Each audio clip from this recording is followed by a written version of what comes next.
Dobro utro, everyone. My name's Jake. This is Film Day Wednesday.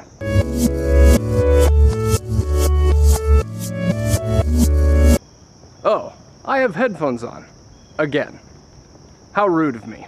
Normally, after I'm done doing these walking and talking introductions, I have to get on a train full of people that I don't want to listen to. So I sit back, relax, plug in, and listen to my favorite music or podcast. Speaking of podcasts, here's one you should check out. Friendmeonium, a podcast.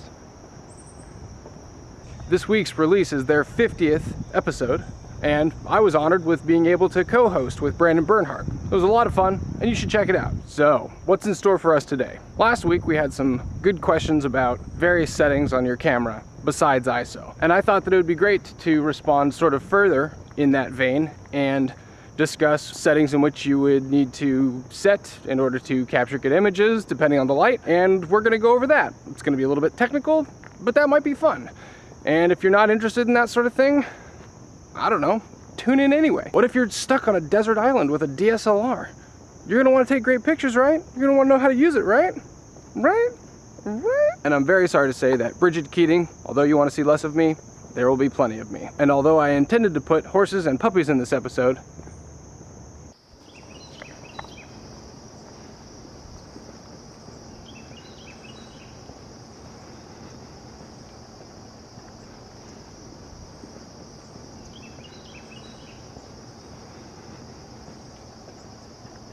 Keating, come on. Who else gives you foxes? Sure, the Nature Channel. But who else gives you foxes other than the Nature Channel? So, without further ado, camera stuffs. Bing! As discussed before, ISO is the number associated with the light sensitivity of your sensor. The lower the number, the less sensitive. The higher the number, the more sensitive. At higher ISOs, it can sometimes be at the detriment of your image. Here's an example of some of the things that you want to avoid. Look at the shadows and all that noise. Meanwhile, the aperture, or f-stop, is a way for your lens to control the amount of light that comes into the camera.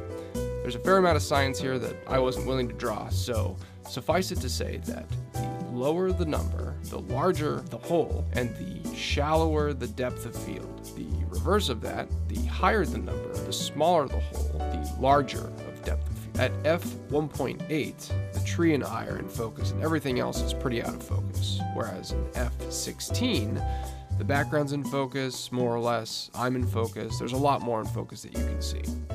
Shutter speed refers to the rate at which the image is captured. The lower the shutter speed, the more light that's let in, and the more blur that you're going to see. The higher the shutter speed, the less light that's let in, and the less blur.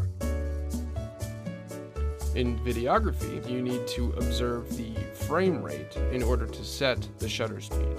To get a normal looking blur, you usually double the frame rate in order to set that. So if you're shooting at 24 frames a second, you're going to do 48. Here are some examples. I've essentially doubled the frame rate to set the shutter speed. I boosted the shutter speed way up, and you can see the difference in blur.